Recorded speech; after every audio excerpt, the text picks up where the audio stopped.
usaha itu lagi jatuh, lagi down. Tiba-tiba saya lihat updatean Bro Roza membuka satu bisnis baru, kebab ya.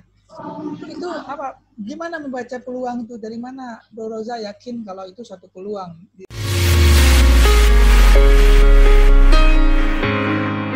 Halo semuanya, selamat pagi. Jumpa lagi dengan saya. Terima kasih telah mampir di channel Nawi Cakra. Dampak dari wabak virus corona atau dikenal dengan COVID-19 ini mempengaruhi besar sekali hampir di seluruh dunia. Di mana wabak ini memaksa para pelaku usaha atau pelaku bisnis UKM segala macam untuk memutarkan kembali otak mereka untuk mendapat suatu ide baru, ide yang kreatif, bagaimana untuk mempertahankan usaha mereka tetap jalan atau untuk mendapatkan keuntungan baru.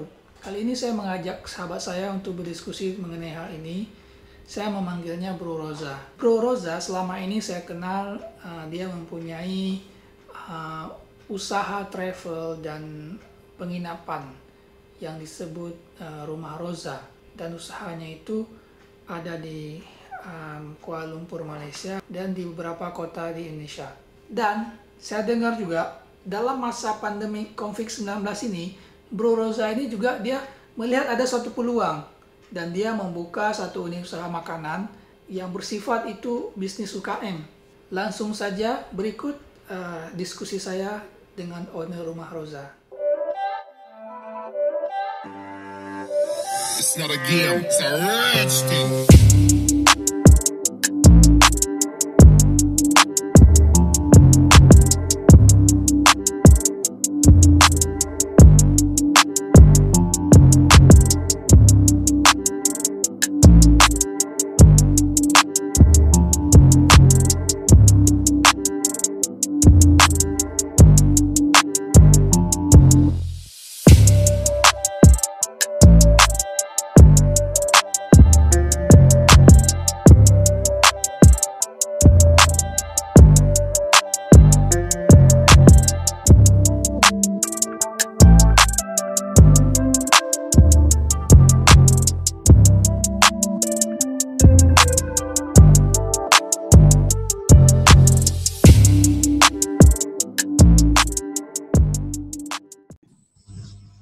Oke, Assalamualaikum Bro Roza. Assalamualaikum warahmatullahi wabarakatuh. Apa kabar? Akhirnya jumpa juga ya. Sesi kali ini saya punya satu program, yaitu sesi tanya dulu. Artinya kita bertanya kepada orang-orang yang mempunyai pengalaman lebih dari di segi usaha kan. Jadi di sini Bro Roza kan saya tahu Bro Roza punya satu usaha travel, kemudian punya penginapan, punya Rumah Roza itulah, homestay kan, ada di Kuala Lumpur dan beberapa kota di Indonesia.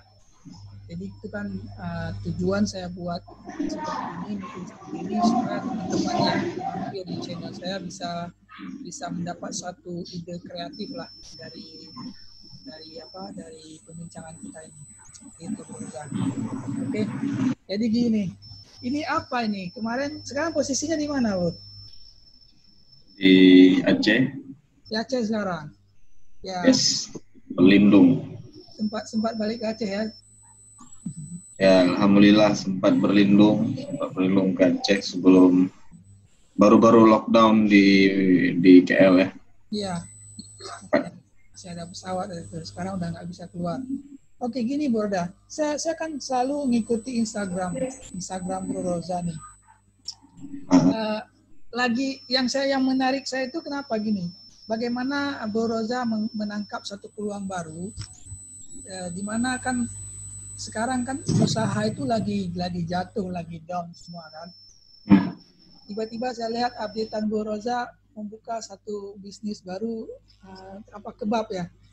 Itu apa? Gimana membaca peluang itu? Dari mana Bro Roza yakin kalau itu satu peluang? Sedangkan orang lain sekarang semua menahan keinginan mereka untuk expand gitu. Oke, boleh. Silakan. Jadi gini, di dalam dunia usaha itu uh, kebanyakan kita akan mempertimbangkan peluangnya, dari segi peluangnya dulu, ya kan. Tapi kali ini berbeda. Kali ini situasi sangat berbeda, apalagi saya dari industri yang memang tidak akan sangat sulit untuk bangkit dalam waktu terdekat. Oke. Jadi mau tidak mau saya harus tegas kepada diri sendiri, rela mengikhlaskan semuanya, karena prediksinya juga kita udah paham ini bakalan kemana. Karena di industri kita ini yang pertama kebergantungan kepada foreign traveler, artinya dari traveler dari dunia luar negeri itu sangat besar pergantungannya. Jadi kalau bisa dibilang 85% tamu di penginapan sama travel kita itu adalah dari luar Malaysia. Selebihnya, sisanya 15% itu adalah domestik. Jadi pertama saya mempelajari posisi saya waktu itu 2 bulan yang lalu. Kedua, saya membaca apa aja yang bisa kita mulai, dan segera mungkin, tidak perlu harus lama-lama. Segera mungkin dalam artian tidak perlu besar, tapi bisa jalan. Dan yang ketiga, faktor peluangnya. Artinya sebetulnya 2 faktor utama, 2 elemen pertama itu adalah elemen survival. Jadi dalam kondisi saat ini peluang adalah elemen kedua. Jadi Bro Roza menganggap ini satu untuk bertahan dulu ya, untuk bertahan sehingga membuka satu usaha baru ini. Ya, kalau dalam dunia usaha itu kan jangan pernah berhenti, mau itu berjalan, mau merangkak, kita ngesop sekarang. Ya. Tapi jangan berhenti, gitu aja. Jadi sebetulnya peluang di mungkin elemen kedua. Sempat berpikir pesimis dengan usaha ini, tapi kita coba seminggu, coba 2 minggu, nih minggu ketiga alhamdulillah udah lumayan. Alhamdulillah saya bersyukur juga berada di daerah yang lajur perkembangan COVID ini agak bisa maksudnya tidak separah daerah lain ya. Daerah lain ya. Ya, tidak separah daerah lain. Mungkin awal-awal April aja yang agak parah di sini. April itu agak parah di sini. Satu pertanyaan saya nih, apa ketika Bro Roza ngambil keputusan, kita harus buka usaha ini nih, kan? Apa keyakinan apa nih yang dipakai nih? Ini sedangkan tetangga di sebelahnya itu pada nutup kan, tapi ente buka gitu loh. Keyakinan apa nih, bakal laku apa enggak, apa ya udahlah. Sebetulnya keyakinan yang pertama sebetulnya karena makanan adalah hal mendasar. Oke. Semua orang memang salah satu hal yang paling mendasar sembako. Ada satu lagi obat-obatan, yaitu apotek. Pernah jadi pertimbangan untuk buka sembako, bahkan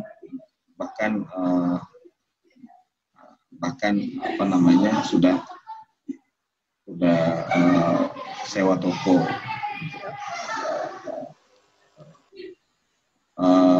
Namun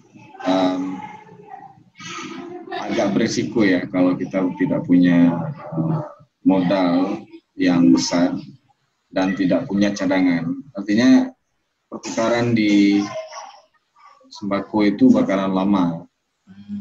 Kan kalau kita semuanya modal ke situ, kita tidak punya cadangan, itu risikonya sangat besar.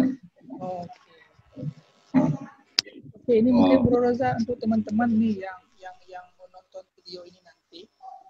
Sebenarnya dalam mendirikan suatu usaha itu, baik usaha besar ataupun usaha kecil, apa sih langkah-langkah yang harus disiapkan, langkah mendasar agar dia berani membuat usaha berdasarkan pengalaman usaha? Ya, sebetulnya yang pertama adalah berani. Yang kedua adalah cepat membaca peluang, hati-hati juga harus diinkludkan karena di kondisi saat ini kalau kita tidak hati-hati bisa salah langkah. Yang ketiga adalah ya modalnya tidak perlu banyak. Modal sebetulnya ada modal materi, ada modal keberanian yang tadi. Jadi modal keberanian yang ketiga ini, modal keberanian kawan-kawan semua untuk mencari funding, cari dana. Jadi kita berani untuk mencari dana dari segi manapun. Jadi belajar apa itu partnership dengan calon partner, bagaimana presentasi profitnya ke depan, meyakinkan calon partner kita, gitu kan? Karena tidak semua bernasib seperti kita. Ada kawan-kawan kita yang di PNS yang masih lancar-lancar aja, mungkin ada dana lebih, tapi dia nggak punya waktu untuk memulai usaha, gitu kan? Coba approach aja, coba didekati, coba dipresentasi apa maksud dan tujuan, gitu kan? Dan untuk tahap pertama minimalkan profit untuk kawan dulu. Artinya karena kita bermaksud ingin mendapatkan funding, kita maksimalkan profit bagi si pemberi dana dulu, gitu. Jadi misalkan 70-30% gitu. 70 untuk si pendana, kita 30% sebelum modalnya balik, gitu kan. Dan sebetulnya banyak pilihan-pilihan usaha yang modalnya kecil, banyak. Bisa, kita udah lihat nih, udah 3 bulan ya. Saya pun sendiri mengalami gimana ya, beratnya menghadapi keterpurukan nih akibat COVID. Menurut Bro Roza ini, apa sih akan terjadi ke depan? Apakah ada perubahan perilaku manusia? Terus kalau kita pun ingin mengembangkan bisnis seperti apa nih yang bagus untuk kita set up dari sekarang untuk ke depan? Ya, kalau bisnis yang bagus, saya tidak bisa menjawab itu di persepsi masing-masing. Tapi bisnis untuk survival saya bisa menjawab. Karena bisnis survival sama bisnis yang bagus akan beda daya tariknya ya. Bisnis survival ini, contoh, saya di bisnis travel dulu, profitnya lumayan dibandingkan bisnis survival yang kita bangun harus dari kecil, profitnya sangat minim. Mungkin 3 bulan pertama kita nggak dapat apa-apa, bahkan dana cadangan kita ini bakalan terpakai, gitu.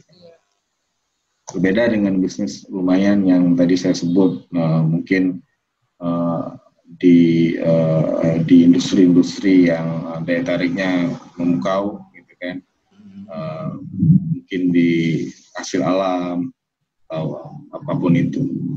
Jadi kita bedakan antara dua itu, survival dengan yang bagus. Tapi untuk setahun ini dulu, karena kalau dilihat dari dari grafik ya kita naik turun. Itu semua faktornya beda-beda. Faktornya yang pertama itu sentimen.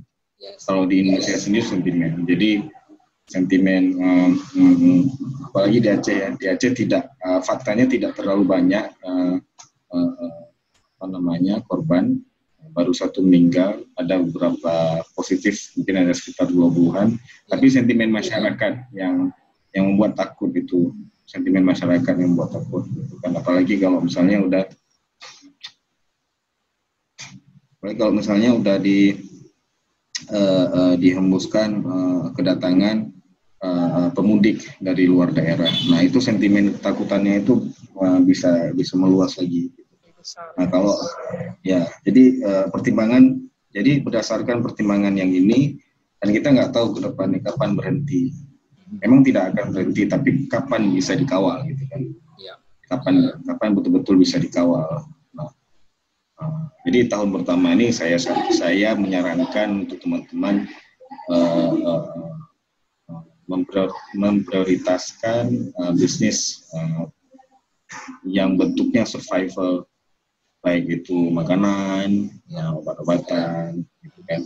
Mulai dulu yang kecil nggak apa-apa. Kalau bisnis yang lainnya, apalagi travel, nah kalau travel ini bisa dibilang domestik bakalan bertumbuh, cuma agak slow. Tapi kalau yang international travel ini bakalan mungkin 2 atau 3 tahun. 2-3 tahun. Khusus travel.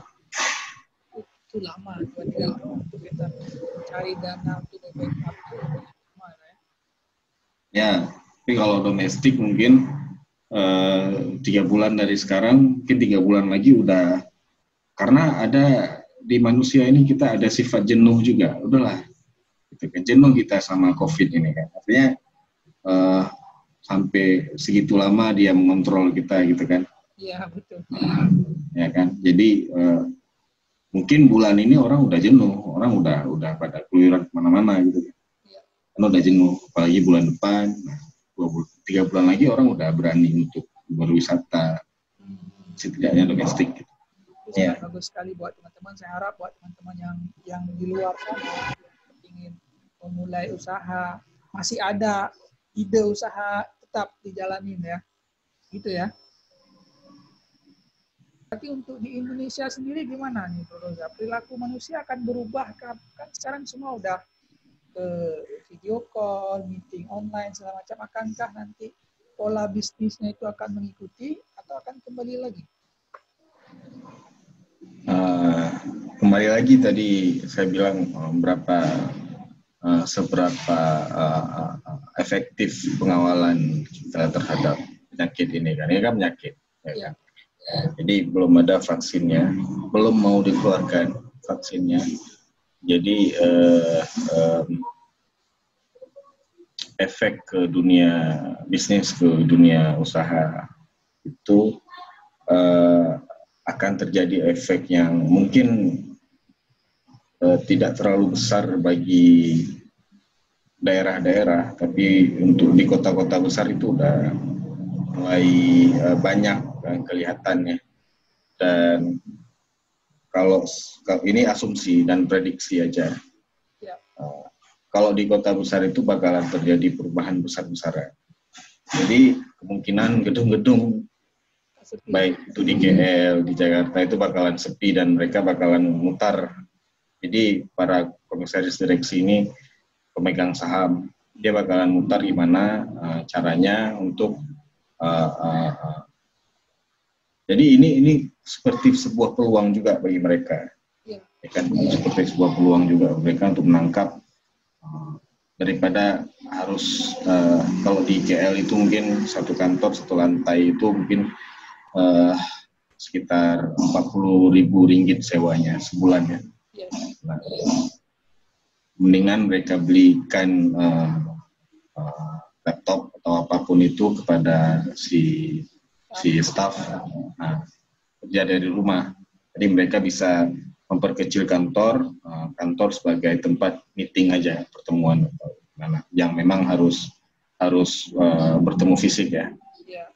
Karena pengalaman kita yang bekerja di kantor ini kita ketemu fisik itu pas meeting aja. Ketemu fisik. Tapi 80% dari pekerjaan di kantor itu depan komputer. Jadi nggak ada, maksudnya sedikit agak useless untuk membuang dana untuk penyewaan gedung gitu kan, untuk sewa tempat. Nah, berbeda halnya di daerah-daerah. Di daerah ini masih kebergantungan dengan kontak fisik. Gitu kan.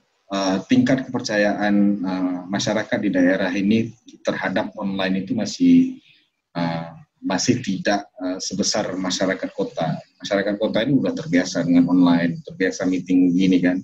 Cuma kalau masyarakat di daerah itu mau beli sesuatu aja harus COD, harus ketemu dulu, gitu kan. Nah, jadi ada mungkin perbandingannya begitu, perbandingannya tergantung kota atau daerah. Ya. Oke, terjawab sudah pertanyaan saya. Mungkin cukup sekian dulu Bu Roza untuk tanya jawab hari ini. Mungkin ada masukan yang ingin disampaikan kepada pelaku UKM di luar sana ataupun kepada calon pelaku UKM ataupun pengusaha-pengusaha di sana. Ya, boleh. Kalau satu aja, mungkin pengalaman baru 2 bulan, cuma pengalaman yang paling saya dapatkan adalah kalau saudara-saudara pulang kampung atau mudik gitu kan, dan ingin membuka usaha di kampung masing-masing, jangan egois yang pertama. Artinya kalau boleh merangkul teman-teman yang udah di industri itu ataupun yang berlainan industri nggak masalah, tapi kita rangkul mereka, artinya kita bantu mereka. Ada win-win solution antara kita pendatang baru di usaha itu dengan si teman yang di usaha itu juga. Jadi saling support. Kita sebagai pendatang baru ini memang saya pulang kampung, tapi di dalam dunia usaha saya pendatang baru. Jadi saya harus membuka, saya harus mencari orang-orang yang udah pengalaman. Saya harus mencari celah bagaimana bisa win-win solution, sama-sama membantu gitu. Jadi dalam perjalanan ke depan kita nggak terlalu banyak batu yang kita lewati gitu, karena udah dibersihkan sama teman yang tadi. Jadi itu aja, kalau misalnya kita membuka sebuah usaha, ya jangan lupakan teman-teman yang udah duluan di daerah tersebut. Oke, terima kasih banyak waktunya. Terima kasih banyak ya. Salam buat keluarga ya. Sehat-sehat semua. Anaknya udah besar. Sehat semua. Ya, ada 7 bulan tidur. Oke lah bro. Si Malik gimana? Malik pun juga sekolah.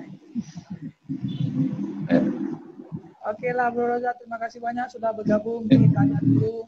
Mudah-mudahan ini bisa memberi manfaat buat orang lain. Nanti mungkin kalau ada perkembangan baru, saya akan menghubungi lagi, kita buat season 2 untuk tips-tips berikutnya buat teman-teman yang di luar sana yang masih kebutuhan untuk mendapat ide ataupun mengambil keputusan untuk bekerja ya. Oke, sekian ya. Terima kasih banyak. Saya stop dulu. Yuk, sama-sama.